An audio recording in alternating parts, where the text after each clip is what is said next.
베드로후서 1장 다 같이 우리 펴서요 보도록 하겠습니다. 베드로후서 1장 5절부터 7절 그리고 10절과 11절 이렇게 읽겠습니다.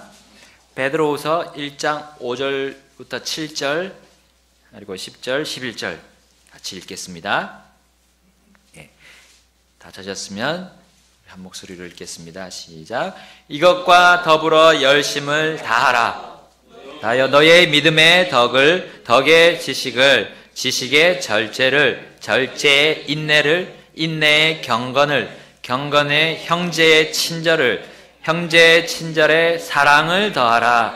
그러므로 형제들아 더욱 열심을 내어 너희를 부르신 것과 선택하신 것을 확고히 하라. 너희가 이것들을 행하면 결코 넘어지지 아니하리니. 11절입니다. 이렇게 우리 주 곧 구원자 예수 그리스도의 영존하는 왕국에 들어감을 주께서 너희에게 풍성히 베푸시리라. 아멘. 기도하시겠습니다.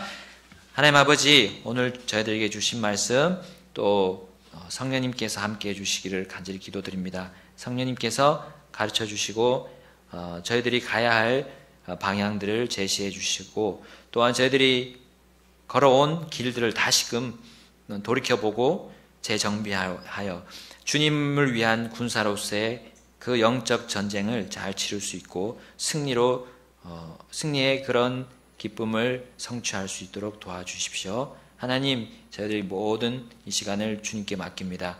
주님께서 또 맑은 정신을 주시고 주님의 말씀 진리를 마음속에 잘 새기게 해주십시오. 예수님의 이름으로 기도드립니다. 아멘. 앉아주시겠습니다.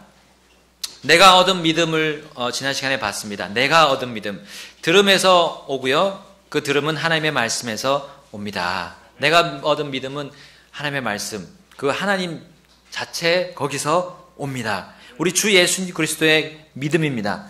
이 믿음을 얻기 위해서 내가 한 일은 없습니다. 하나도 없습니다.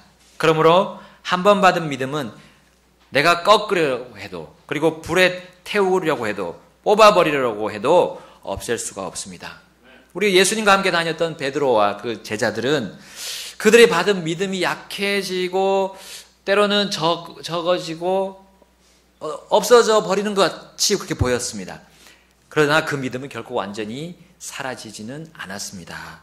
주님의 제자라고 했지만 그 가룟 유다는 사실 처음부터 믿음을 얻지는 못했었습니다. 믿음을 가지지를 않았어요. 3년 반 동안 그 예수님과 함께 다녔음에도 불구하고 그 많은 기회를 통해서도 그는 얻을 수 있었지만 그 믿음을 그는 거부해버렸습니다. 자, 그 가룟 유다를 제외한 베드로와 사도들, 그리고 그들에 이어 단 한 번 전달된 믿음을 소유한 우리 나그네들, 또 이제 그 믿음을 유지할 뿐만 아니라 또 발전시킬 수 있는 그 힘의 원천을 받았습니다. 그 힘의 원천은 바로 성령님이십니다. 성령님, 그 성령님은 자신을 드러내지 않으시고 예수님만을 보여주십니다. 그 예수님 바로 이 성경을 통해서 예수님을 보여주시고요, 알려주십니다. 그래서 성경은요, 우리가 받은 믿음의 근간입니다. 또한 그 믿음을 발전시키는 근원입니다. 성경이 있다면 믿음도 있는 것이고, 성경이 있으면 우리의 믿음도 발전하게 되어 있습니다. 성장하게 되어 있어요. 자, 오늘은 우리가 받은 그 보배로운 믿음이 계속 성장하고 발전하기를 주님이 기뻐하신다는 사실을 우리 좀 깊이 생각해 보겠습니다. 제 딸 우리 한나가 요즘 막 이리 뛰고 저리 뛰고 막 벌쩍벌쩍 부지런하게 뛰어놉니다. 이것이 그가 지금 바르게 잘하고 있다는 증거입니다. 뛰어놀지 않은 아이는 잘할 수 없어요.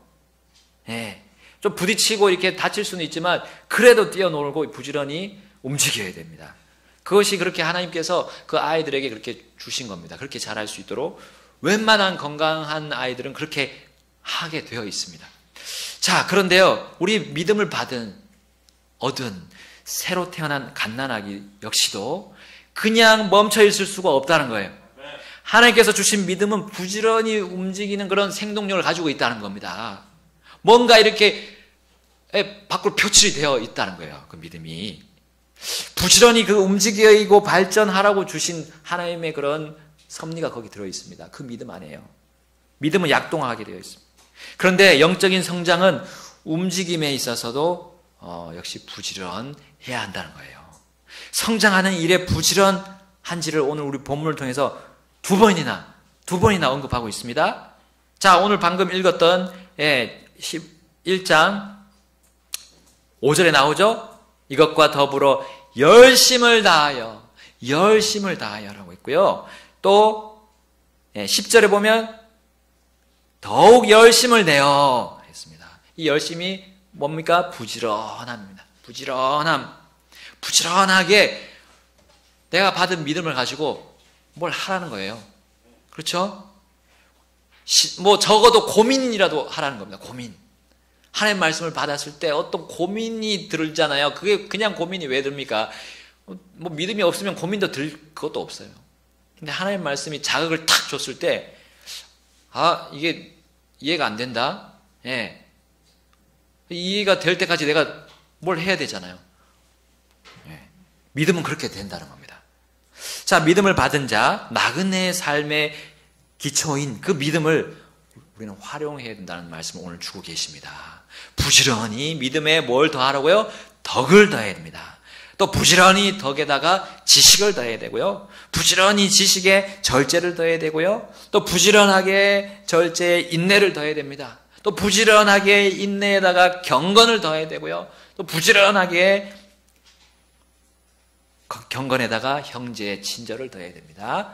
그리고 부지런하게 형제의 친절에다가 사랑을 더해야 됩니다. 어떻게 해요? 부지런하게. 부지런한 사람은 결코 뒤처질 수가 없습니다. 잠언에 나오죠? 잠언 14장 4절에 소들이 없는 곳에는 구유가 깨끗하나 소의 힘으로 많은 소출을 얻느니라. 여러분, 소의 양식을 그 소를 치는 사람이 준비를 합니다. 그 소 주인이 준비를 하죠.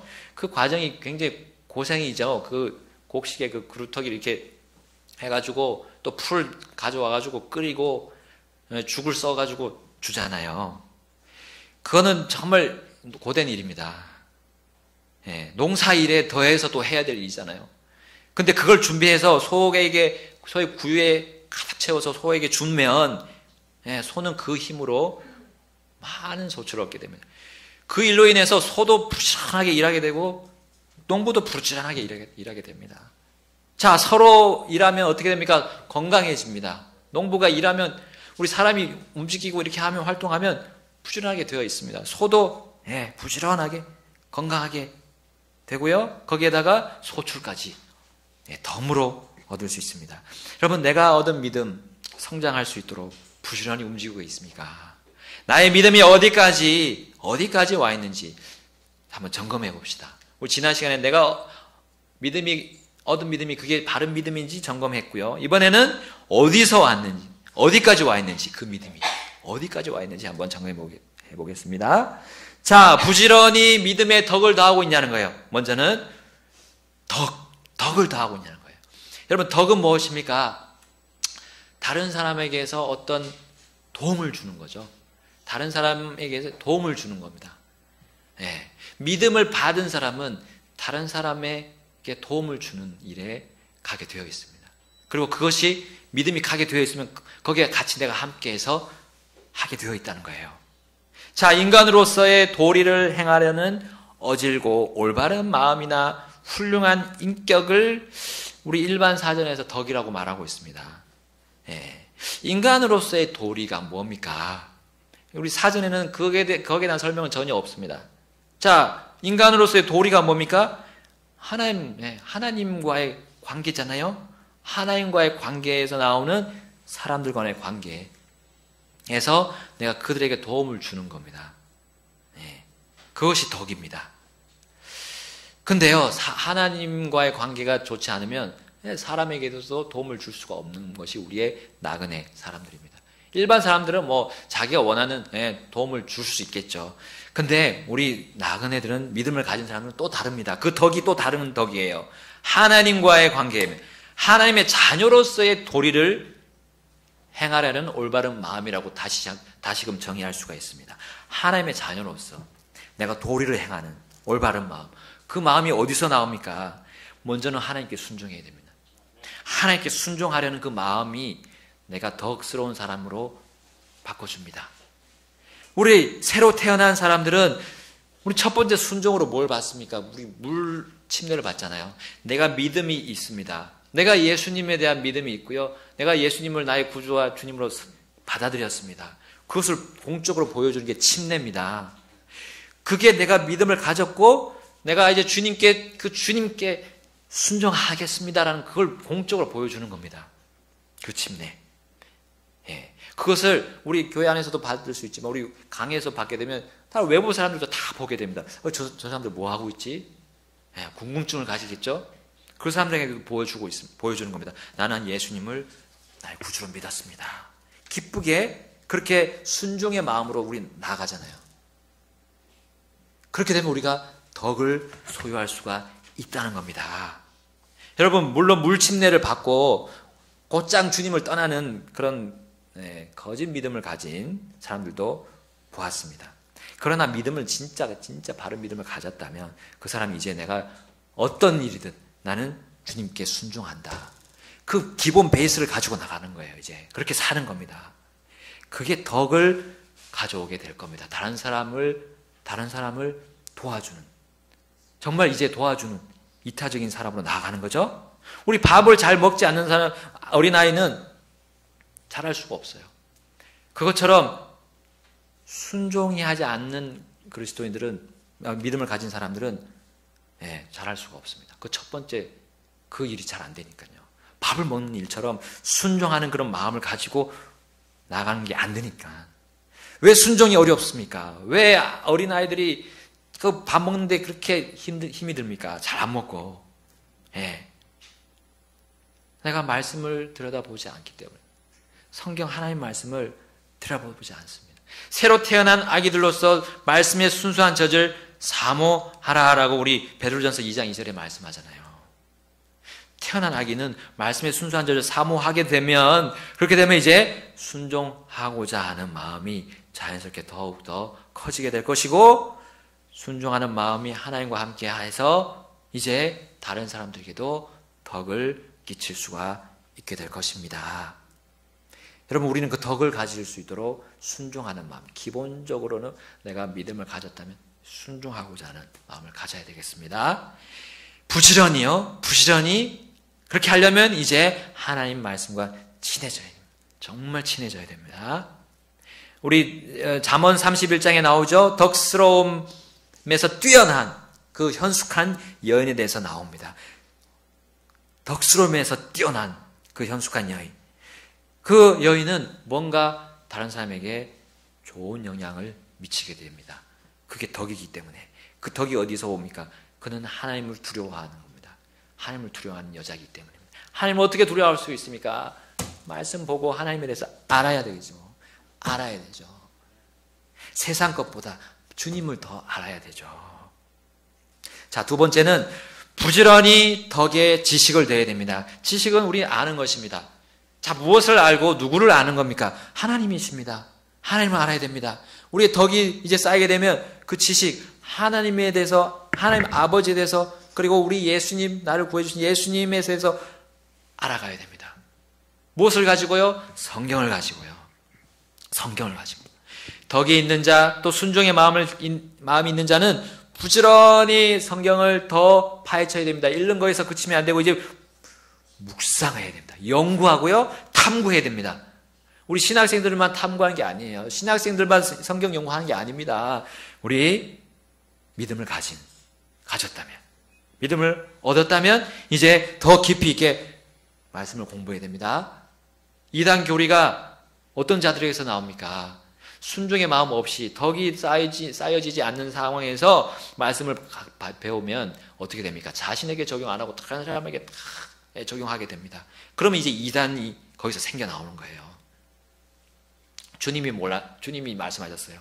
그들은 차라리 몰랐더라면 더 나았다라고 했어요. 아예 모르는 게 더 나은 그런 형편까지도 잘못될 수 있는 것이 바로 하나님의 말씀을 잘못 대할 때입니다. 하나님의 말씀을 배울 때 순종하는 마음이 되지 않으면 아예 배우지 않는 것보다 못하다. 불순종하면서 진리를 알려고 해도 알지 못하고 배우지도 못한 자들에 대해서 서신서에 계속 나오잖아요. 진리를 배웠음에도 진리에 이르지 못하는 그런 사람들에 대해서 언급하고 있습니다. 그러나 덕이 있고 순종하라는 그런 자는 성경을 얼마든지 이제 사모해도 됩니다. 왜냐하면 성경이 그를 지혜롭게 만들어 줄 것입니다. 성경을 읽고 묵상하지 않으면 오늘 이 24시간은 나는 나에게는 다 아무것도 아니다. 헛된 것이다. 내가 주님께 드리지 못한 날로 기록될 것을 확신하고 부지런히 성경을 들여다봐야 됩니다. 피곤이 몰려와도 해야 됩니다. 순종의 마음, 그 덕에다가 이제 주님에 대한 지식을 가득하게 채워야 됩니다. 가득 채워서 주님의 모든 말씀을 탐구하고 연구해야 됩니다. 부지런히요. 세밀하고 자세하게 체계적으로 나눠가면서 바르게 나눠가면서 공부해야 됩니다. 디모데후서 2장 15절에 말씀하죠. 진리의 말씀을 바르게 나누어라고 했습니다. 이런 사람은 어떻게 될 것입니까? 이 세상에 썩어 없어질 세상 일들이 이제 우리의 입이나 우리의 몸 밖으로 나오지 않게 될 겁니다. 그런 것들보다 더 훨씬 뛰어난 지식이 내 마음을 칵 사로잡고 있기 때문입니다. 덕에다가 지식을 지닌 자는 주님을 자랑하는 일로 자신의 삶을 경영해 갈 것입니다. 순종은 기본이며 이제 한 단계 더 나아가서 주님을 전하는 일에서도 더 체계적이고 더 쉽게 될 수 있습니다. 자기 말이 아니라 이제 주님의 말씀으로 전하기 때문에 거기에 그 말에 권능이 있을 겁니다. 지식이 없는 채 우리는 많은 얘기를 할 수 있습니다. 그러나 이제 지식이 들어갔을 때는 우리의 복음을 전하는 일에 더 준비가 되고 겸비가 될 것입니다. 자, 세 번째는 부지런히 지식에 절제를 더해야 됩니다. 자, 주님에 대한 지식이 증가하면 이제 주님보다 우선하게 되는 일들을 절제합니다. 주님보다 우선하게 됩니다. 주님을 알면 알수록 이제 어떻게 됩니까? 세상의 일들 중에 그리 많은 시간을 드릴 필요가 없다는 것을 알게 됩니다. 예. 다양한 음식들, 우리 다양한 놀이거리들 있잖아요. 즐길 거리들, 또 다양한 우리의 진로 선택하는 것들, 학교들이나 직장들의 이런 선택에 있어서도 딱 자르고 절제해야 될 것이 딱 보이게 돼요. 예. 절제를 우린 또한 부지런히 해야 됩니다. 부지런히요. 주님이 미워하시고 가증히 여기시는 것들이 성경에 이제 내가 알게 됩니다. 알게 되면 손을 대지 않아야지 하고 내가 주님 앞에 결단하고 주님께 부지런히 그 일에 대해서 기도하면서 끊어나가는 겁니다. 믿음이 없는 사람들의 그런 삶의 방식들이 얼마나 필요 없는지를 우리는 또 알아가는 겁니다. 먼저 된 우리 믿음의 선배들에게 또한 물어봐야 됩니다. 절제할 수 있는 비법들이 거기 있어요. 먼저 성장한 사람들. 성경에는 전제들이 나옵니다. 전체적인 그림이 나온다 그러면 그거를 이제 그걸 사용해서 지혜롭게 어떻게 절제했는지를 우리 믿음의 선배들이 다 알고 있잖아요. 말씀으로 큰 틀을 보았다면 이제는 그 말씀이 어떻게 내 삶에 적용이 되어야 할까를, 그 절제의 삶이 되어야 할까를 우리는 부지런히 고민해야 됩니다. 부지런히 고민하고 또 물어보고 여쭤보고 우리 주위에 있는 믿음의 선배님들을 목사님에게 또 물어보고 교사 또 우리 부모님들 물어봐야 됩니다. 그렇게 되면 이제 절제를 터득하게 되면 이 세상과 분리하는 일이 이제 아주 자연스럽게 되고 적극적으로 되게 되어 있어요. 거룩한 성도의 본연의 모습이 이제 드러나게 됩니다. 세상과 타협하고 하는 그런 모든 일들을 거부합니다. 아무리 나에게 손해가 돼도 나는 그 일에서 멀어지고요. 또 두려워하지 않게 될 것입니다. 하나님만을 이제 두려워하는 법을 그때서 이제 배우게 됩니다. 네 번째로는요, 부지런히 절제에다가 이제 인내를 더해야 됩니다. 인내. 여러분, 절제하는 자는 이제 무슨 일이 벌어집니까? 고난과 고통이 옵니다. 이 세상 사람들과 함께 하지 않는 그 고난과 고통들이 이제 들어옵니다. 가족들, 친구들에게 압박을 받습니다. 시선이 예전 같지 않습니다. 절제를 하면 반드시 고난과 고통이 옵니다. 왜냐하면 하나님의 뜻대로 행하는 사람들은 고난을 당할 것이라고 이미 주님이 말씀하셨죠. 그러나 그것들에 부딪혀서 우리는 지나가야 됩니다. 부지런히 고난을 피하지 말고요, 부지런히 인내하는 법을 배워야 합니다. 참고 버티는 시기로 그 시기를 받아들여야 됩니다.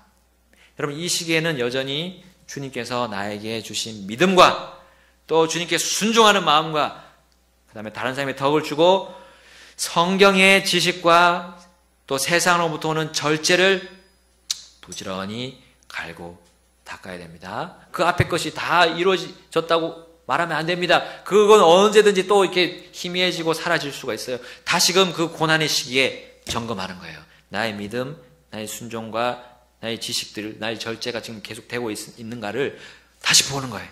이 어려운 고난의 때가 오기 전에 바로 그 인내를 배우게 하기 위해서 하나님이 믿음을 주셨고 덕을 주셨고 지식과 절제를 배우게 하셨던 겁니다. 우리 야고보서 말씀 어떻게 나오죠? 인내를 완전히 이루라 라고 했습니다. 인내를 이루라. 왜냐하면 인내는요, 두 마음이 나누어지는 걸 막아줍니다. 우리 두 마음을 가진 사람이 어떻게 된다 했어요? 야고보서에 안정이 없다 했습니다. 삶에 안정이 없어요. 이리 갔다 저리 갔다, 우리 나그네 길에서 자꾸 좌충우돌, 심하게 좌충우돌 하게 됩니다. 그러면 정신이 없습니다. 인내하는 일을 배울 수가 없게 됩니다. 여러분, 인고의 세월, 고통이 가득한 날들, 우리 세상에서 누리지 못하는 것 때문에 갈등이 있고 그 육신이 이게 자꾸 삐져나오려는 그런 고통이 우리 겪게 됩니다. 그런 고통을. 그때 우리가 그 일들이 절대로 소모되거나 소비되는 때가 아니라는 사실이에요. 그런 일들이 오히려 내가 많은 것들을 벌 수 있는 기회입니다. 우리 하늘의 은행의 잔고가 대폭 늘어나는 시기가 이 시기예요. 이 시기. 인내를 배우는 시기예요. 내가 얻은 믿음이 대폭 성장하는 때가 바로 인내를 배우는 고난의 때임을 우리는 분명히 알아야 됩니다. 고난이 있으면 영광도 있다라고 했습니다.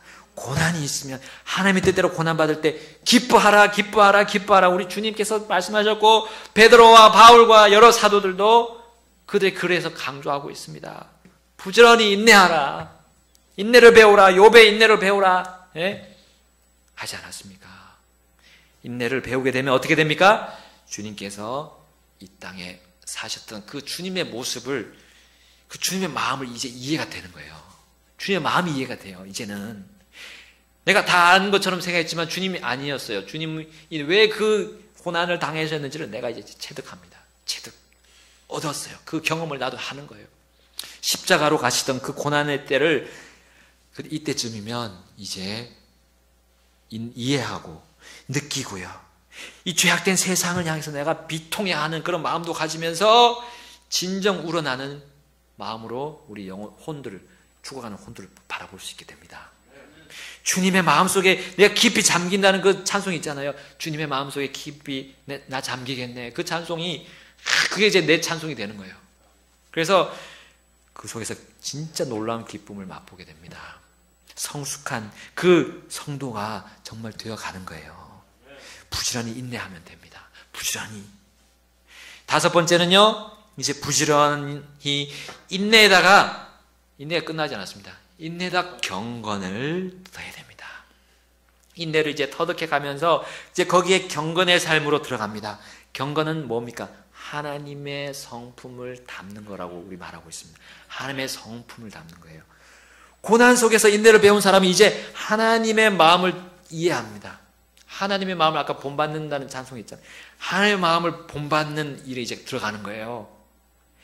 거기에 그 일에 내가 부지런하게 해야 된다는 겁니다. 나의 삶의 매 순간순간 하나님께서는 이런 상황, 또 이러한 관계 속에서, 또 이러한 내가 선택하는 상황에서 어떻게 행하기를 원하실까를 고민하는 겁니다. 그게 경건입니다. 경건의 훈련입니다. 이런 책이 있었습니다. 예수님이 이런 때라면 어떻게 하셨을까? 이런 상황이면 어떻게 예수님이 하셨을까라는 책이 있어요. 그 단계가 되려면 이 정도 사실 가야 됩니다. 예수님이 이런 때라면 어떻게 생각하시고 말씀하시고 어떻게 행동하셨을까? 여러분, 주님을 통한 고난을 어느 정도 내가 맛보고 버텨보고 또 이겨낸 사람이 바로 이 경건의 삶에서 그 경건을 배울 수 있다는 거예요. 하나님의 마음을 그때서야 조금 알 수 있다는 겁니다. 여러분, 이 경건, 즉 하나님의 성품을 닮아가는 일은 믿음을 다시 재점검하는 시간입니다. 우리 디모데전서 3장 16절 말씀이 그렇게 말씀하고 있기 때문입니다. 우리 다 같이 보겠습니다. 디모데전서 3장 16절. 디모데전서 3장 16절. 믿음을 가진 사람들, 우리 요한복음 3장 16절은 우리에게 믿음을 주는 말씀이지만, 이제 디모데전서 3장 16절은 믿음을 가진 사람들이 이제 어떻게 그 믿음을 가지고 자신을 경건으로 계속 끌고 가느냐는 거예요. 하나님의 성품을 닮아가느냐는 거예요. 그걸 말을 해주고 있습니다. 다 같이 읽어보겠습니다. 디모데전서 3장 16절 시작. 논쟁의 여지가 없이 하나님의 성품의 신비는 위대하도다. 하나님께서 육체 안에 나타나시고 성령 안에서 의롭게 되시고 천사들에게 보이시고 이방인들에게 선포되시고 세상에서 믿기시고 영광 속으로 올려져서 영접을 받으셔. 하나님의 성품은 모든 일에 유익하며 현재의 생명과 다가올 생명의 약속을 지니고 있느니라. 아멘. 여기 육체 훈련에 비유하고 있습니다. 육체 훈련 뭡니까? 운동 아닙니까? 운동. 우리 보통 말하는 헬스, 웨이트 트레이닝, 유산소 운동, 뛰고, 수영하고 그런 것들이 있잖아요. 이걸 하면 어떻게 됩니까? 잔병이 걸리지 않습니다. 감기가 안 걸려요. 감기가 걸렸더라도 빨리 끊어지고, 우리 병에서 많은 것을 유익을 얻을 수가 있습니다. 건강해진다는 거죠. 이게 작은 게 아니에요. 훈련이 작은 게 아닌데 경건의 훈련으로 비교를 해보니까 그 운동의 효과가 그건 별거 아니다. 별거 아니라는 거예요. 운동하지 말라는 말이 아니에요. 해야 됩니다. 근데 우리의 경건의 훈련을 받으면 그거는 현재 생명. 현재 생명 뭡니까? 우리의 건강에도 유익이 되는 거잖아요. 현재의 생명. 다가올 생명. 다가올 생명이 더 큰 겁니다. 비교되지 않은 겁니다. 우리의 건강하고는 전혀 비교되지 않습니다. 다가올 생명 뭡니까? 그걸 풍성히 얻는 겁니다. 뭡니까? 주님이 주실 보상입니다. 경건의 훈련을 잘 받으면 우리의 하늘의 잔고가 기하급수로 쫙 올라가는 겁니다. 자, 6번째로는 여기서 끝나지 않았습니다. 이게 다 끝난 것 같지만 아니에요. 아직 경건에다가 이제 형제 친절을 더해야 됩니다. 이제 이전까지는 주님과의 관계였다면 주님과의 관계 그 다음은 우리 10계명이 1계명부터 4계명까지 주님과 관계를 얘기하면 그 다음부터는 5계명부터 10계명까지는 다른 사람과 관계입니다. 이제 다른 사람과의 관계, 형제 친절. 여러분, 우리 형제 친절, 형제들이 어떤 말을 할지라도 어떤 나에게 그런 좋지 않은 얘기를 할지라도 친절을 유지하는 겁니다. 힘듭니다. 이게 정말 다른 사람을 대하는 게 너무 힘들게 다가올 때가 많아요. 나의 옛 본성이 내 옆에 있는 사람들 이게 존중하는 일에서 벗어나게 안 하기 때문에 존중하는 거 그것만 해도 되는데 한마디 더 하는 거죠. 이제 한번 더 나갑니다. 이렇게 함부로 대하게 되는 그런 일들이 우리 친한 사람일수록 우리는 그렇게 하게 됩니다. 친절을 빼는데 나의 육신은 빛의 속도로만큼 재빠릅니다. 내가 믿음에서부터 경건에 이르기까지 하나님과 관계를 충실히 했다면 이제는 다른 사람과 관계 그 어려운 시기 어려운 형제라 할지라도 다시금 그 인간관계를 재정리해야 됩니다. 내가 혹시 잘못한 일이 있으면 가서 사과해야 되죠. 내가 잘못한 일이 분명히 있습니다. 우리 지체 간에는 그 인간관계 사실 전체가 그렇잖아요. 100% 내가 그 사람이 잘못했다는 거 거의 없습니다. 내가 뭔가 이렇게 준 게 있어요. 내가 생각하지 않았더라도 이렇게 그 사람이 그렇게 봤을 수도 있어요. 잘못, 이렇게 오해해서. 오해하게 한 것도 그건 내 잘못이에요. 어쩔 수 없습니다. 100% 그 사람 잘못이 될 수가 없어요. 하여튼 그것이 발견됐다면 가서 사과하는 것. 그게 형제에 대한 친절입니다. 어렵지만 우리가 경건에까지 자랐다면 하나님이 그까지 할 수 있도록 힘을 주신 거예요. 그까지. 자랐다는 겁니다. 부지런히 다른 사람과 특히 형제와의 관계를 바르게 정리하는 사람은 그 사람은 주님이 어떻게 말씀하실까요? 주님 그런 말씀하셨어요.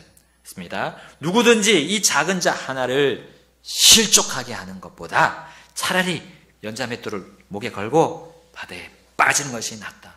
이게 무슨 말씀입니까? 다른 형제와의 관계에 얘기하잖아요. 서신서에도 처음에는 교리와 전제에 대한 말씀을 많이 하시고 꼭 그 뒤에는 뭘 말합니까? 그 교리를 실행하는 것을 다른 사람과의 관계로 연결합니다. 그렇죠? 어느 서신서나 그렇습니다. 그만큼 주님은 사람과의 관계를 해결하지 않는 일에 대해 굉장히 넘어가지 않으십니다. 그걸 결코 그냥 넘어가지 않으신다는 거예요. 그러나 잘한 사람에 대해서는 더 큰 보상이 주어지게 될 겁니다. 그런데 잘하지 않으면 어떻게 됩니까? 그리스도의 심판석에서 반드시 그것을 물으실 겁니다. 회개하지 않고 그 다른 사람과의 관계에서 잘못한 거에 회개하지 않고 주님을 만났을 때는 반드시 거기에 대해서 큰 비중을 두고 물어보실 겁니다.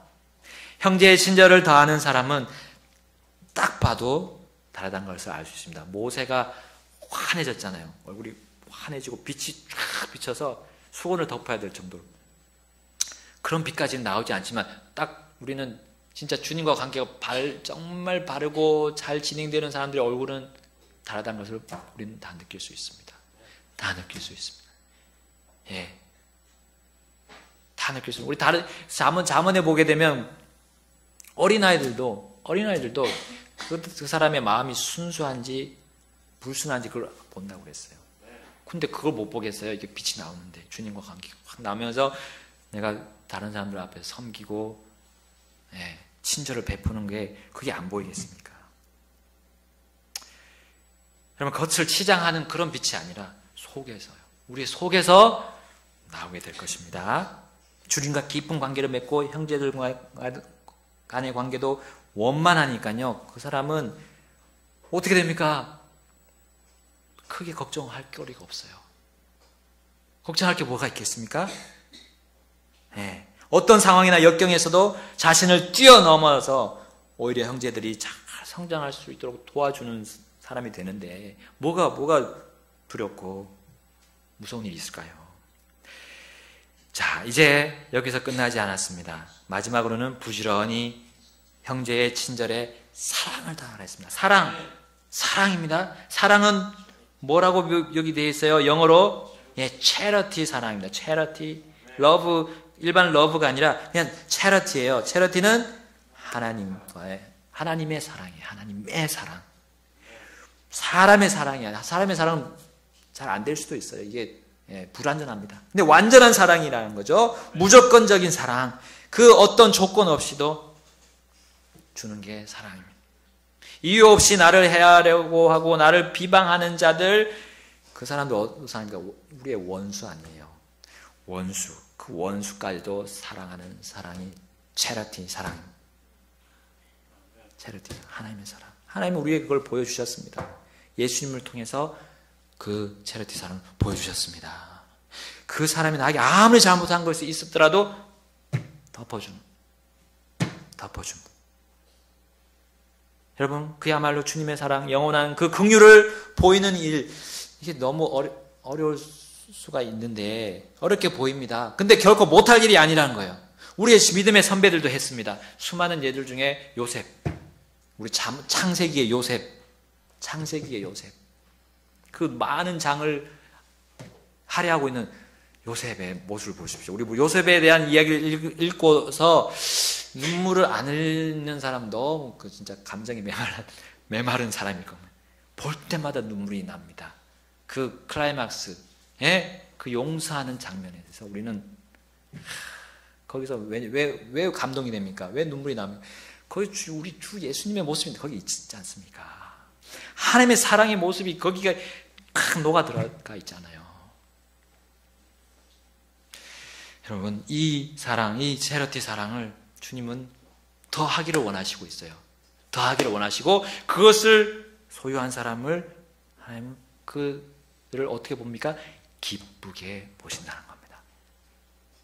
요한계시록 4장 11절에 말씀했습니다. 하나님이 모든 것들을 창조물을 창조하시고 그 창조하신 목적에 대해서 말하고 있어요. 하나님을 기쁘시게 하기 위해서 우리가 존재하고 있다는 거. 근데 그걸 어떻게 기쁘게 해드립니까? 이 모든 것들을 계속 더하는 겁니다. 믿음에다가 계속 더하는 사람들. 계속 더하는. 더해서 사랑까지. 더했을 때는 주님이 주시는 보상이 최고, 예정하신 그 모든 보상을 다 받게 될 것입니다. 근데 부족한 부분에 대해서는 하나님이 빼실 겁니다. 그 부분은 어쩔 수 없습니다. 여러분, 믿음에 더해진 이 모든 것들은 한 번 가졌다고 해서 멈추는 것이 아니에요. 옷을 빨고 우리는 수선을 해야 하듯이 믿음이라는 그 옷을 계속해서 빨고 수선하면서 계속 유지해야 되죠. 자, 이 더해야 될 7가지는 주님이 오실 때까지 우리가 부지런히 열심히 반복해서 계속 가다듬고 해야 되는 겁니다. 또한 이 모든 것을 억지로 우리는 꾸며내서 나오는 게 아니에요. 이 모든 것을 소유했다고 해서 억지로 나오는 게 아니라 자연스럽게 흘러나온다는 사실입니다. 자연스럽게 성장하는 사람의 그 말과 행동을 통해 자연스럽게 나옵니다. 우리 아이들이 점점 성숙해 가면서 그 성숙한 모습이 자연스럽게 나오잖아요. 자연스럽게. 자, 이 사람에게서는 뭔지 모르게 뿜어져 나오는 그 성품이기 때문입니다. 그 성품으로 자리매김하기 때문에 이 모든 것들이 그냥 자연스럽게 나옵니다. 꾸며낼 수도 없습니다. 마지막으로 이것들은 하나님께서 기쁘게 받으신다고 8절에 우리 본문 8절에 말씀하고 있습니다. 1장 8절 우리 다 같이 읽겠습니다. 1장 8절 시작. 이것들이 너희 안에 있어 풍성하면 그것들이 너희가 우리 주 예수 그리스도를 아는 것에서 빈약하거나 열매를 맺지 못하는 자가 되지 아니하게 하려니와. 아멘. 여러분, 이것들을 종합하여 비유적으로 열매라고 하고 있습니다. 7가지가 함께 뭉쳐지면 열매도 큰 열매가 있고 작은 열매가 있죠. 풍성한 열매, 그리고 조그만 열매. 풍성한 걸 우리는 더 좋아합니다. 더 큰 열매들, 사과 더 큰 걸 더 좋아하고 더 맛있잖아요. 그것도 달고. 그겁니다. 주님이 그렇게 보시는 거예요. 마치 꽃이 피면 그 다음에 열매가 열립니다. 점점 열매가 커져가죠. 그거라고 여러분 보시면 되겠어요. 믿음이라는 꽃이 피었습니다. 믿음이란 그 첫 번째 꽃이 피고 난 뒤에 놀랍게 그 자리에 열매가 싹 생깁니다. 농부는 하나님 아버지시죠. 우리 요한복음에 의하면. 그리고 그 포도나무는 우리 예수님이십니다. 그 포도나무에 붙어있는 가지는 우리입니다. 그 가지에서 꽃이 나는 믿음이 폈고 거기에 포도가 열립니다. 포도가 점점 자라고 커져가는 거예요. 덕의 지식의 절제를, 절제의 인내를, 인내의 경건을, 경건의 형제의 친절을, 형제의 친절의 사랑이 해서 커져가는 튼실한 열매가 되어서 그걸 보는 농부의 마음이 얼마나 기쁘고 우리 주님이 얼마나 기쁘시게 수확을 하실까라는 겁니다.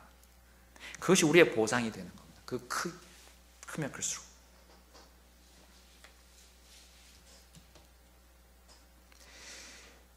베드로후서 1장 10절을 우리 보고 마치겠습니다. 베드로후서 1장 10절 시작. 그러므로 형제들아 더욱 열심을 내어 너희를 부르신 것과 선택하신 것을 확고히 하라. 너희가 이런 것들을 행하면 결코 넘어지지 아니하리니. 아멘.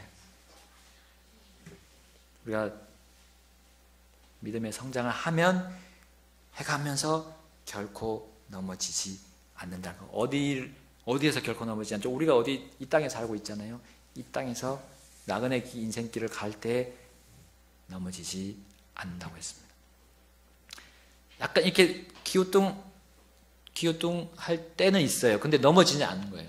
기우뚱 할 수는 있습니다. 근데 완전히 그냥 넘어져서 그냥 일어날 수 없을 상태, 그런 상태로 되지 않는다 하면서 우리가 자라나는 겁니다. 주님이 기뻐하시는 열매가 됩시다. 다 같이 기도하시겠습니다.